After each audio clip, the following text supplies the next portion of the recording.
Thank you for joining today's webinar. We are pleased to introduce Lloyd, our General Counsel, Chief Compliance Officer at Capital RX, to present on PBM legislation. Lloyd?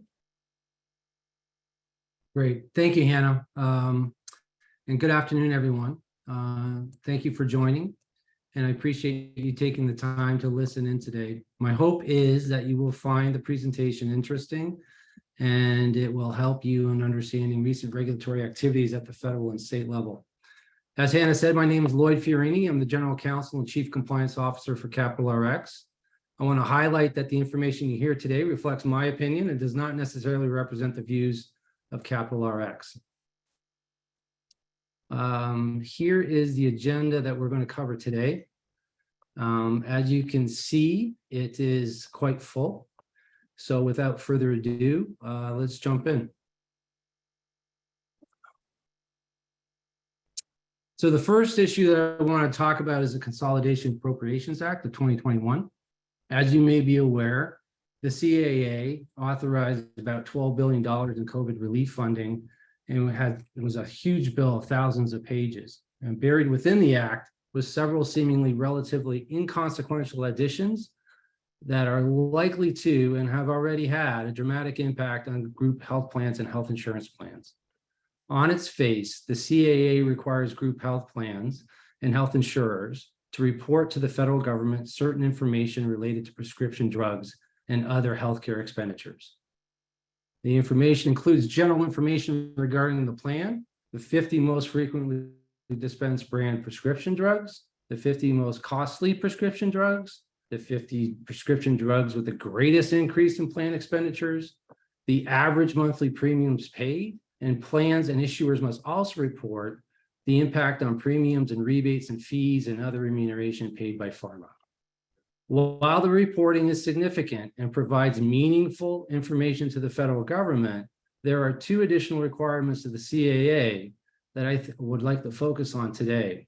The first is the requirements relating to new compensation disclosure for third-party fees, for example, brokers, consultants, PBMs, and TPAs, and the gag clause.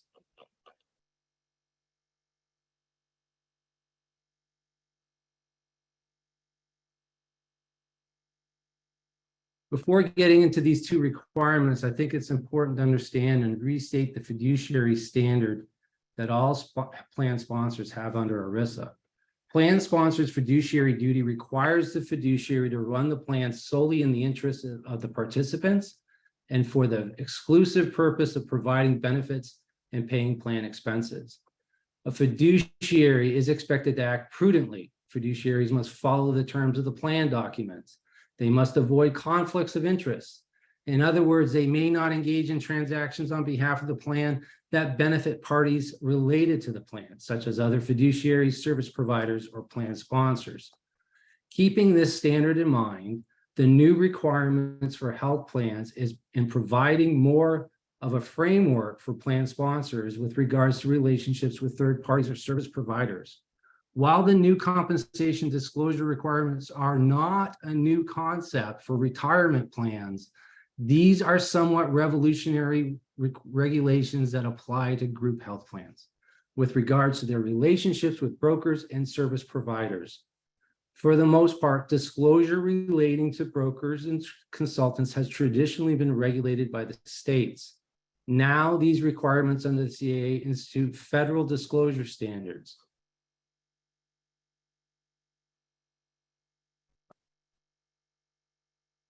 What must the plan do now? If we review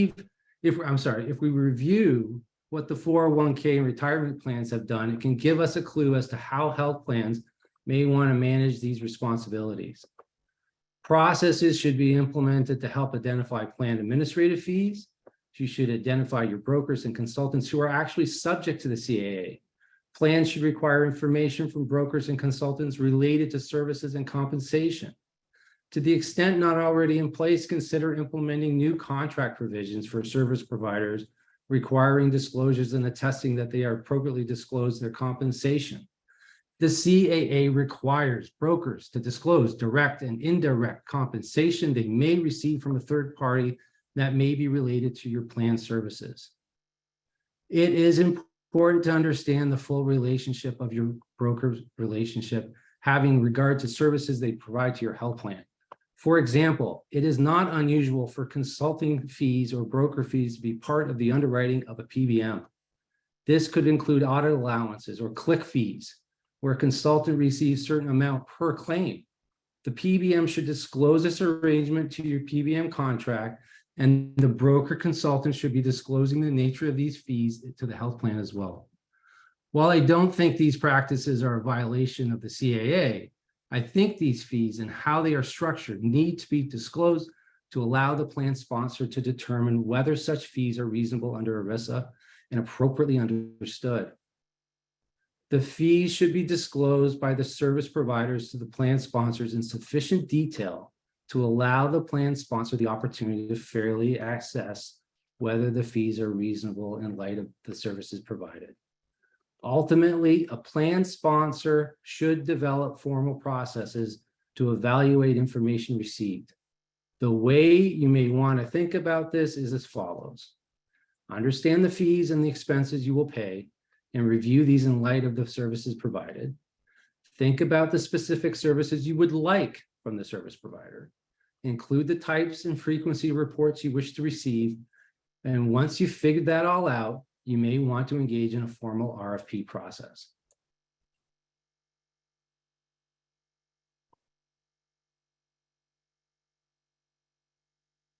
What if a plan fiduciary fails to carry out these responsibilities?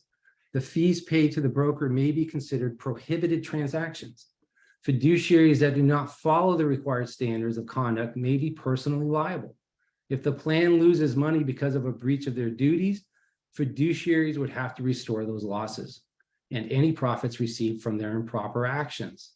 This has been seen under when an employer has failed to forward participants' contributions for 401ks to the plan. It should be noted that the DOL has identified if a plan makes a good faith basis to comply based upon a reasonable interpretation of the DOL standards, the DOL would not consider the plan in violation of the CAA.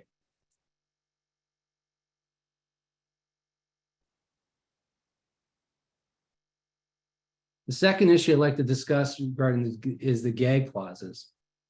I don't believe this aspect of the CAA gets very much attention. Under the CAA, health plans are prohibited from entering into any agreement with a provider, PBM or TPA, or other service provider that would restrict the health plan from making certain plan information available to another party. It is not uncommon for me to hear about clients unable to provide data to a third party because a service provider or consultant or party claims information to be confidential and not otherwise to be provided. The information that is covered in the gag clause restriction can include specific costs, quality of care information, data through a consumer engagement tool, financial information, claim-related financial obligations, or any data element included in the claim. CMS requires each plan to make an attestation that it complies with the gag clause requirements and file this no later than December 31st of every year, starting this year. We include at Capital RX a gag clause provision in our contracts to identify to our clients that they have the right to certain information. I recommend you take a look at your contracts to ensure you have these provisions in your agreements. And for providers, you should anticipate that each of the provisions will begin appearing in your agreements.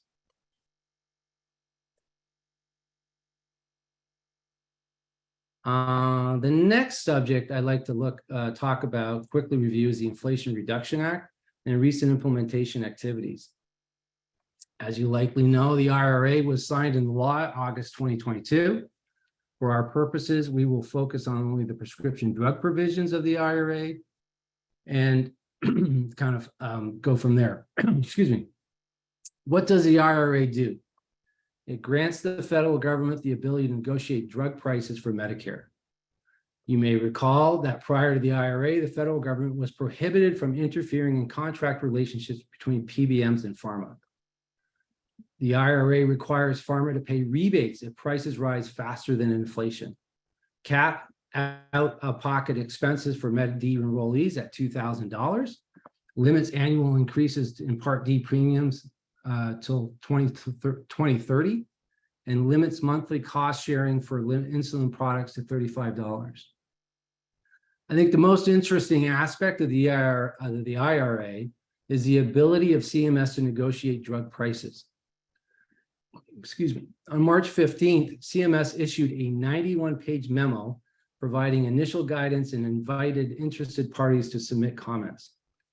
I have no intention to go through the 91-page memo today, but will highlight certain aspects of the memo that I think you might find interesting.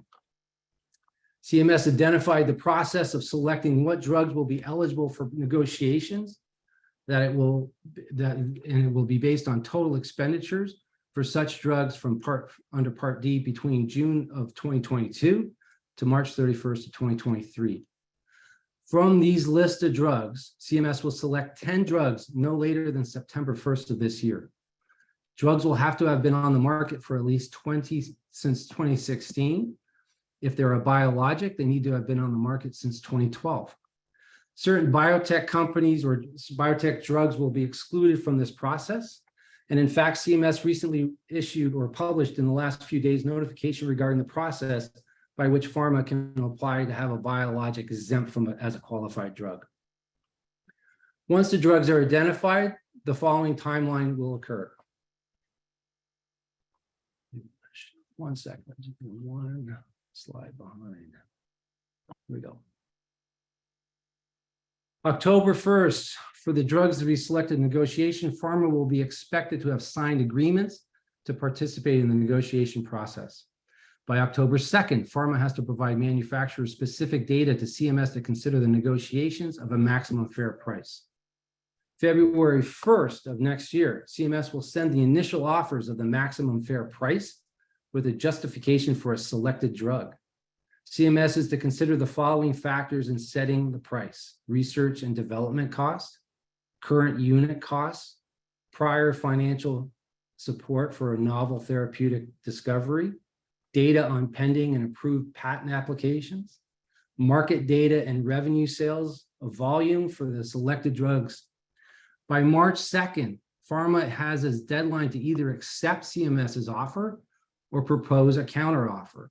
Pharma can have up to 3 meetings to negotiate the price if they submit a counteroffer.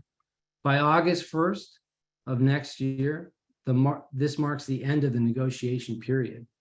September 1st, CMS will publish maximum fair prices for drugs, and by January 1st of 2026, the prices will have been in effect.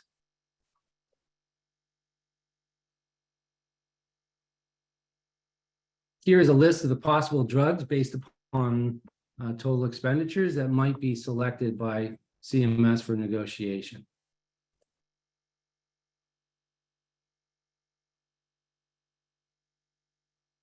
How does Medicare negotiation impact commercial rates, or what can we expect from Med D on a go-forward basis? One anticipated reaction is for pharma to squeeze the balloon, so to speak, meaning pharma attempts to retain margins by swapping value lost in Medicare to commercial plans. Keeping in mind the Inflation Protection Act, or the inflation protection aspect of the IRA, imposes on manufacturers, it is unlikely that pharma will increase prices for non-negotiated drug prices or drugs beyond inflation. At the same time, it is reasonable expectation to see higher list price for new drugs that enter the market than we have ever seen in the past. It will be interesting to see how rebates play out for Med D over the next few years. Med D plans will likely seek lower WAC cost products and avoid rebates. This is likely due to the change in the catastrophic coverage that typically relieved health plans from liability at that stage. Look for plans to move to lower cost formularies, which could also help beneficiaries.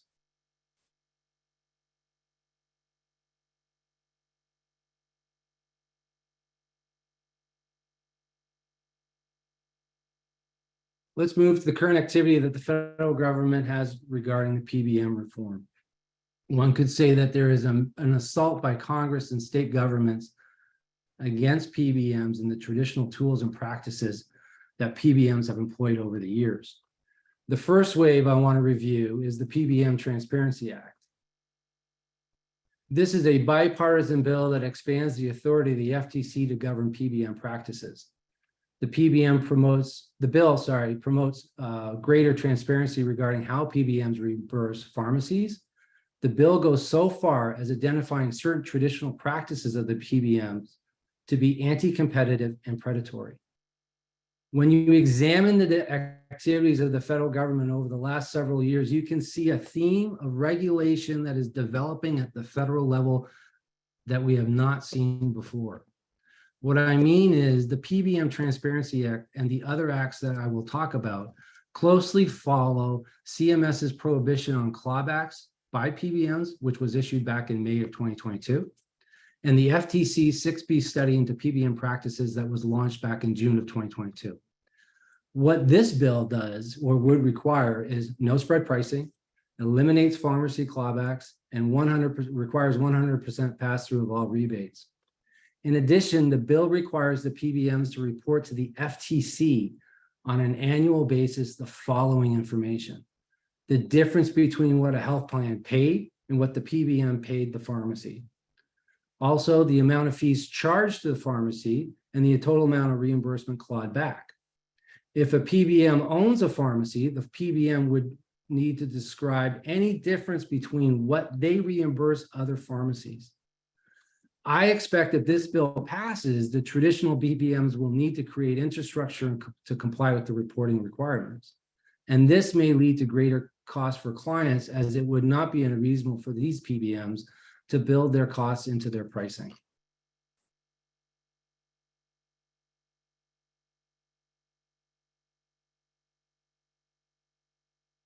The second wave, or assault on the PBM practices at the Congress, is through the Help Committee. This is a bipartisan bill referred to as the PBM Reform Bill.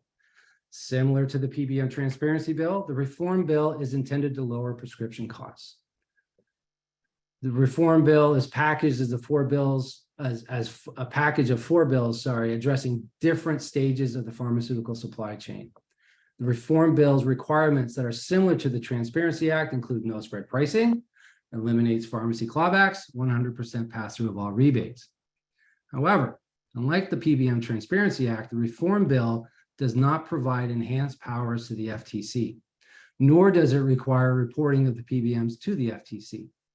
The Reform Act requires PBMs to report to health plans the following information: information collected by pharma for copay assistance programs, detailed utilization information relating to the number of claims, dosage, dispensing, channel, total out-of-pocket plan members' expenses, gross spending of prescription drugs before rebates, fees, and other remuneration, total net spending, amounts paid to rebates, fees, other compensation to brokers, consultants, and other persons who referred business to the PBM. On a semi-annual basis, a PBM is required to report to the health plan an explanation of benefit design of why that encourages members to fill prescriptions at a pharmacy owned by the PBM. Reform Act also requires the GAO to conduct a study and report back to Congress by 2029, and also requires HHS to study the impact of eliminating rebates.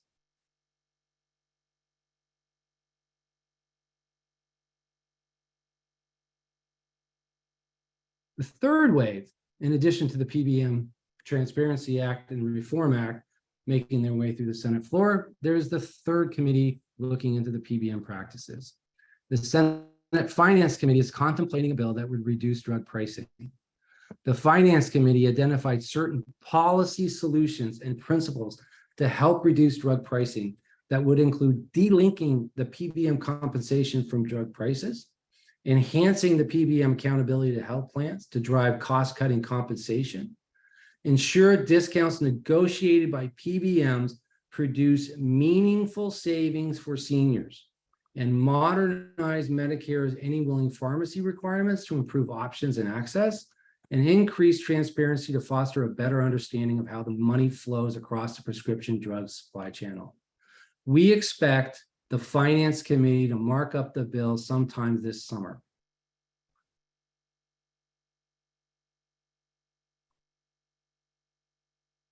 Not to be outdone, there are several committees in the House of Representatives conducting hearings related to healthcare competition and the roles of the PBM.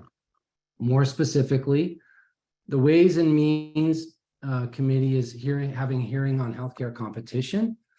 And at the Ways and Means hearing included the Oklahoma Insurance Commissioner, Mr. Mulready. You may recognize the name, but if you don't, we will give him more information. We'll give you more information about this in a few minutes.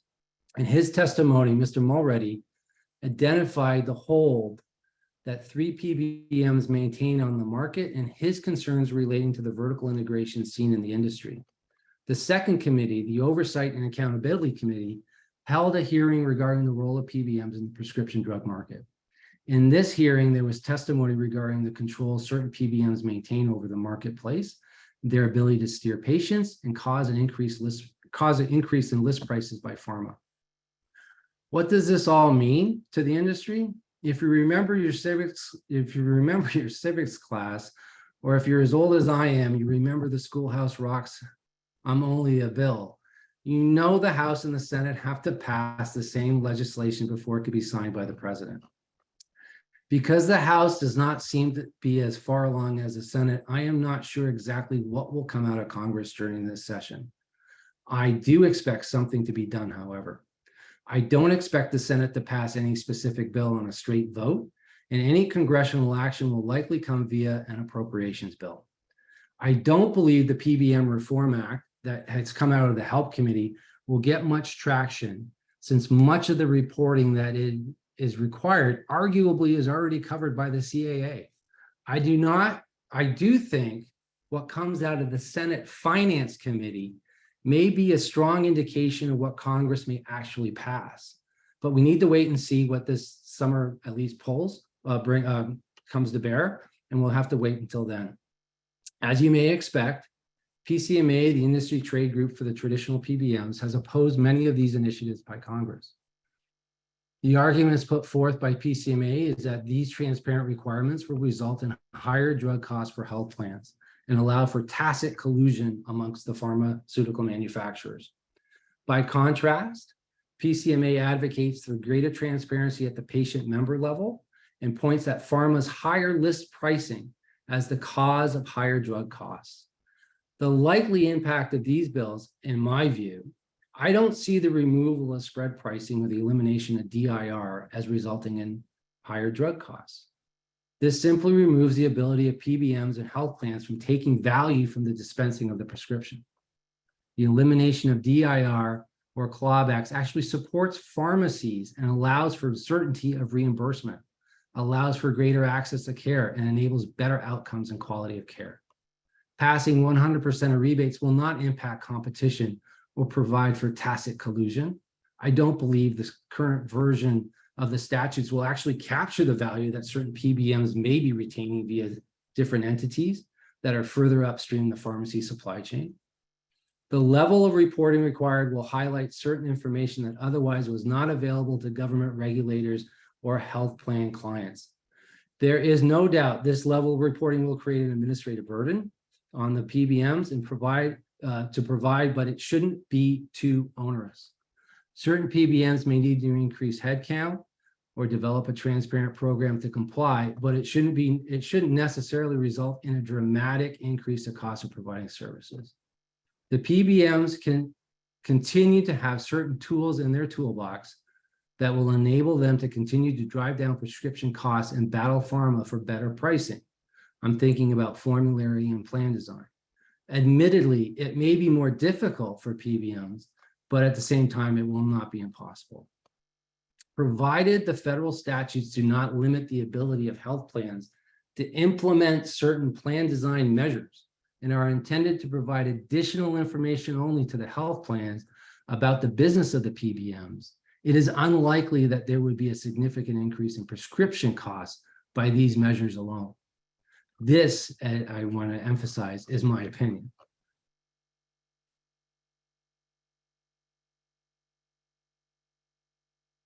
Okay.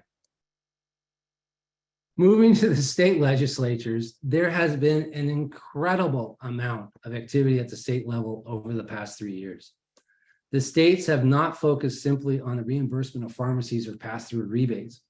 States have been regulating many different practices used by health plans and PBMs over the years and have seemingly may be impacting the ability of PBMs to actually manage a client's pharmacy benefit. The areas states have been regulating include pharmacy reimbursement, MAC lists, anti-steering, restricted networks, prior authorization, spread pricing, copay accumulator programs, and point-of-sale rebates.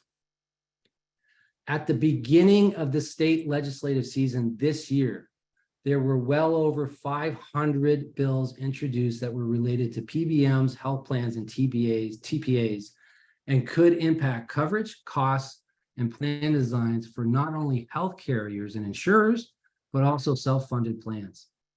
To give you an idea of the activity, there were 14 bills introduced dealing specifically with gold carding.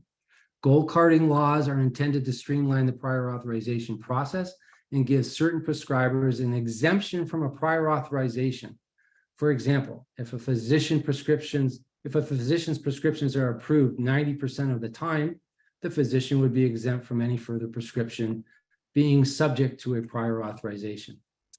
45 other bills were dealing with step therapy, 34 bills impacting pharmacy reimbursement, and 30 bills addressing spread pricing.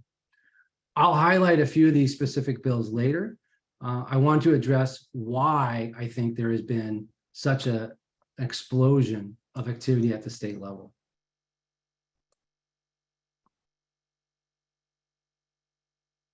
In my mind, the rise of state activity can be traced to the Rutledge decision. In 2017, the state of Arkansas passed legislation that required PBMs to pay pharmacies their acquisition costs, required PBMs to timely update their MAC lists, and provide pharmacies an appeal right to challenge their reimbursements. PCMA challenged the law on the grounds the Arkansas legislation was preempted by ERISA. What is ERISA preemption? Not to get too detailed, ERISA was passed in Congress to provide a national standard for employee benefit plans. Essentially, ERISA preempts any and all laws, state laws, to the extent they relate to the employee benefit plan. State legislation that has been ruled to be preempted by ERISA in the past included any willing provider laws, fiduciary laws, mandatory mail laws. PCMA argued in Rutledge that the Arkansas law related to self-funded plans because it impacted the PBM's relationship with pharmacies and required a different standard in Arkansas compared to the rest of the country. The Supreme Court decided in 2020 that the Arkansas law did not relate to any of the employee benefit plan. The holding of Rutledge should be seen as allowing the states to regulate the commercial relationship between PBMs and pharmacies or other parties. However, states have looked at Rutledge from a perspective of what was once not allowed can be tried again. Many states have seen fit to identify that certain state legislation will extend to self-funded plans or have passed laws that would otherwise be considered preempted by ERISA prior to Rutledge. The extensive activity of the states will likely lead to more litigation to redefine the lines of what is allowed under state regulation and what is preempted by ERISA. A good example of this is the PCMA versus Mulready case. As you know, Mulready is the commissioner of insurance in the state of Oklahoma. Oklahoma passed a law that requires all health plans, including ERISA self-funded plans, to eliminate mail order only networks by requiring all pharmacy networks to meet certain geographic restrictions. It requires inclusions of any willing pharmacy into a plan's preferred network, eliminate cost sharing discounts to incentivize the use of a particular pharmacy, and prohibits the ability to terminate a pharmacy from the network if on probation by the State Board of Pharmacy. The district court ruled the Oklahoma law was not preempted by ERISA, although the district court did rule aspects of the statute was preempted by Medicare Part D. PCMA has appealed this decision, and the 10th Circuit has already heard oral arguments on appeal, and the decision is expected to be made in the near future. What to expect? If precedent is any indication, the Oklahoma law that restricts the use of mandatory mail, preferred networks, or plan designs that incentivizes mail or other pharmacies should be preempted by ERISA. However, we'll need to wait and see what the 10th Circuit does decide.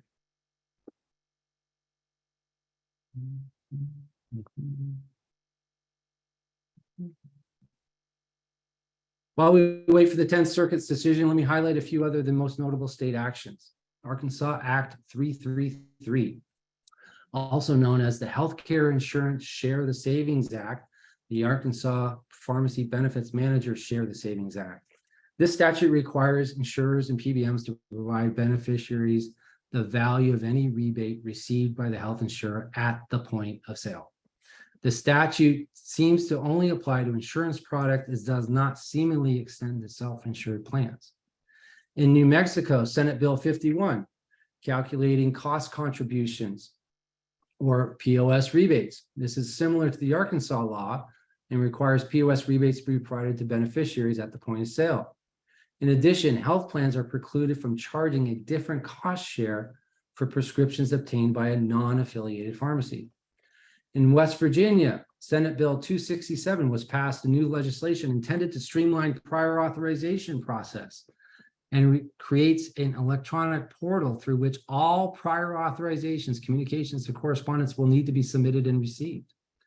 In California, Senate Bill 598, prior authorization and gold carding, requires an electronic prior authorization process and for the health insurer to manage and monitor and eliminate items that are approved 95% of the time, therefore removing, I guess, otherwise bogus prior authorizations.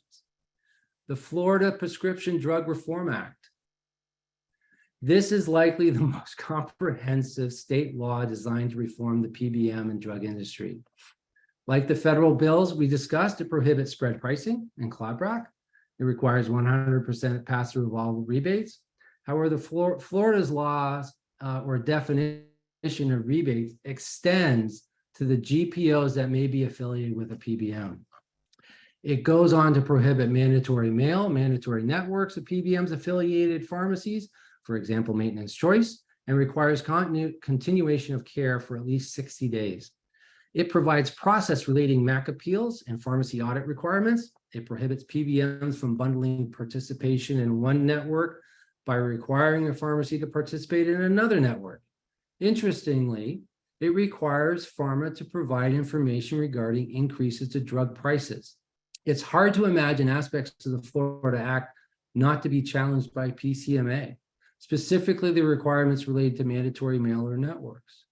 Assuming for the sake of argument, a challenge is successful on grounds that the Florida Act does in fact is preempted by ERISA, it will still apply for all other insurance products at the very least, and PBMs will still need to register with the state.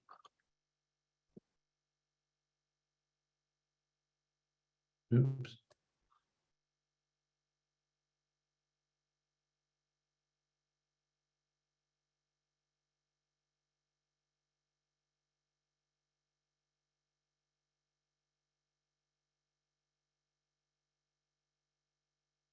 While we continue to monitor the state legislative activity, there are other activities that are occurring that are notable and should be watched fairly closely.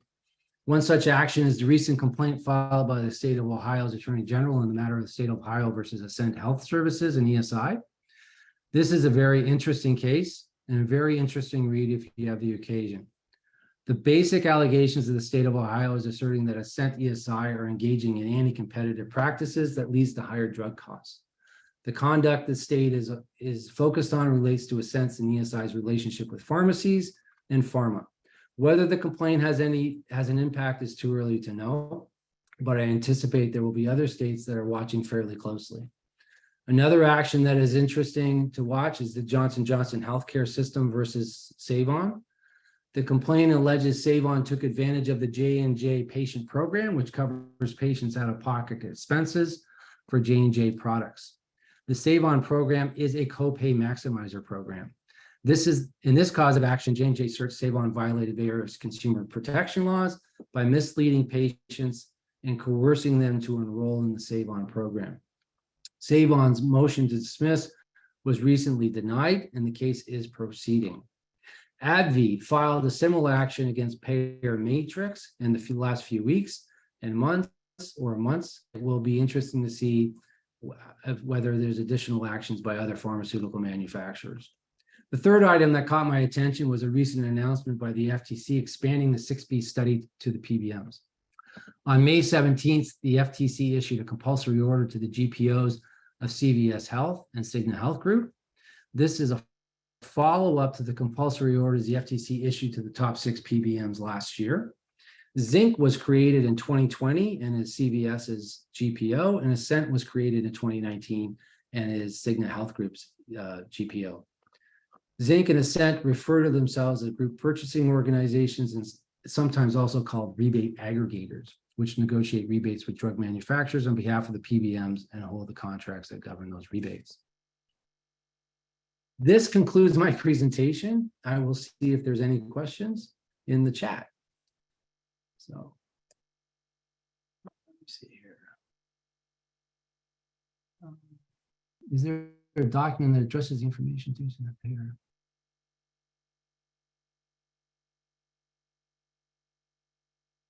Okay, so who at the payer is the fiduciary, the HR, benefits, or CEO? This is actually a fact-specific question, and usually there is a document where the plan sponsor identifies who the trustees are for the plan benefit or the plan. And so that is a very specific question. Typically, it is a CFO or someone of that nature. Could be the general counsel as well, but typically there's about 2 or 3 people that are signed on for the as the fiduciary for a plan.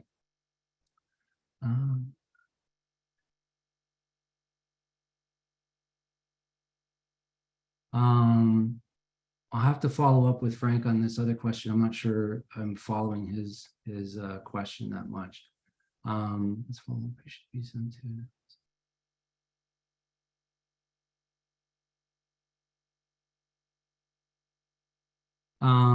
The bill. Okay, so there's a question here about whether the plan is required to comply with the bill, comply with bills that require pass-through pricing, even though they're not PBMs.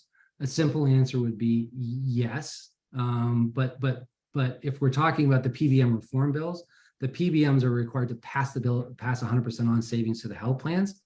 In some circumstances, especially specifically in state bills that have passed, the health plan is required to pass on those savings to the benefit of the plan. It is not clear whether in those statutes that those have to be point of sale rebates, as opposed to simply could be lower premiums or some other way to effectuate the value to the member. Do I believe the Florida 1550, I think that's reference to the reform bill, applies to ERISA groups. The answer is yes. On its face, it applies to ERISA groups. So, I'm not familiar with the Merck lawsuit at this present time, so I can't comment on that. How do you see? Okay, the AbbVie lawsuit against Payer Matrix is very similar to the one against Save-On by J&J. They're claiming coercion and false statements by Payer Matrix to coerce people into the program. My suspicion is it will be follow along the same lines as what the J&J Save-On case goes, but will probably be based on facts as to how far they go. I think that's all for the questions right now. Hannah, I guess I'll turn it back to you. Thank you everyone for joining this presentation. We will be sending out the slides and the presentation recording so you can reference back to it, and appreciate your time. Thanks, Lloyd. Thank you.